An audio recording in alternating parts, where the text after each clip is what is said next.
Bueno, después del conversatorio nos han quedado algunas preguntas, siempre hacemos un poco de preguntas y a raíz de que estamos rastreando en estos conversatorios o tratando de problematizar esta cuestión de la identidad, que por ahí está discutida o la vamos construyendo. La pregunta es, desde la antropología, ¿es importante pensar o discutir el origen de Chepes a donde estamos hoy asentados o desde Villa Chepes, donde están trabajando ustedes con el museo? Eh, no sabría decirte si es importante o no. Sí es interesante comprender cómo se dan los procesos entre una fundación, o sea, de cuando se origina en realidad técnicamente no hay una fundación precisa, sino se origina Villa Chepes en el marco del ciclo colonial y Chepes Ferrocarril en el marco de surgimiento del ferrocarril. La discusión sobre el origen no es algo que a nosotros nos atañe, a nosotros nos interesa tanto comprender el origen, sino por qué se da esa discusión. ¿Qué hay detrás de pensar de por qué se fundó allá o acá? Y eso habla un poco de lo que es la identidad, ¿no?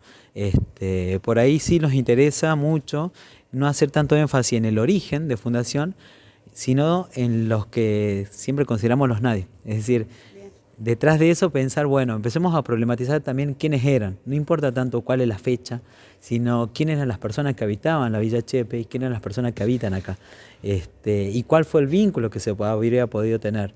En una mirada arqueológica general, sin problematizar, porque no hicimos investigaciones, uno lo que puede suponer es que todo el territorio que es Chepe, diríamos, que fue conocido como Chepe, que va desde la sierra e incluye parte de los bajos y del llano, ha sufrido un proceso de transformación constante, desde momentos prehispánicos hasta la actualidad. Entonces no solo fue la colonia, sino que antes habitaban otros grupos que utilizaban una lógica diferente a la que trae la colonia para establecer estos lugares, como Villa Chepe, y que después se transforma, el proceso histórico transforma, las sociedades y las comunidades se van transformando con el devenir de la llegada del capitalismo y el ferrocarril. Entonces, mirada así la historia, no es tan importante el hecho en sí, o el acontecimiento, como dicen, sino en realidad el proceso y el marco que nos permite explicar a eso que sí están invisibilizados dentro de la historia, ¿no? Que a nosotros nos preocupa más esto, visibilizar el gaucho, el negro, el mestizo, el indio, el ferroviario, la persona que ha sufrido el avance del capitalismo con el inicio del siglo XX. Interesante, como decía Jorge, de preguntarse, o sea, qué está sucediendo en la sociedad de Chepes, que es tan importante esa pregunta, digamos, porque digamos, va resurgiendo en distintos lugares y con distintas personas que nos cruzamos, y vuelve esa pregunta sobre el origen, si somos de acá, somos de allá, quiénes somos.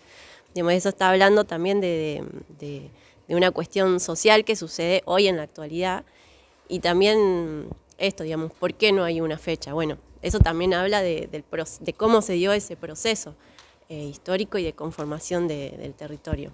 La otra pregunta es, ¿las instituciones pueden trabajar con museos, empezar a pensar en qué es importante, por qué y qué deberíamos tener en cuenta para empezar a pensar desde esa mirada de que a veces tenemos objetos y cosas que aparecen en las escuelas, si nos están dando alguna información histórica o arqueológica?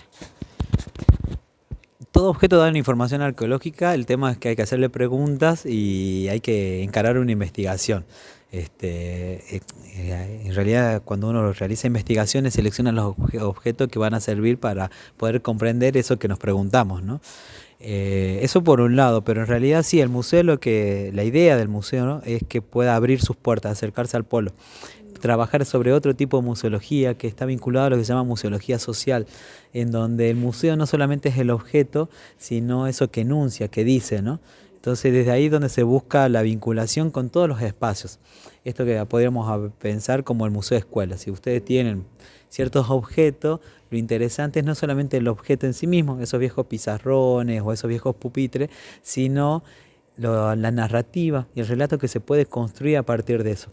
Por ejemplo, visibilizar la educación durante el siglo XX y sus transformaciones, por dar un ejemplo. Entonces sí, creemos que es importante ese acercamiento entre instituciones y más sobre estos dos tipos de educación, ¿no? La educación formal, sistematizada dentro del Estado, que es la escuela, y este otro tipo de educación que ofrece el museo. El museo es un ámbito educativo que trabaja desde una mirada, y si se quiere, informal y con otros tipos de pedagogía. Y entonces permite como crear otro tipo de saber, ¿no? De conocimiento.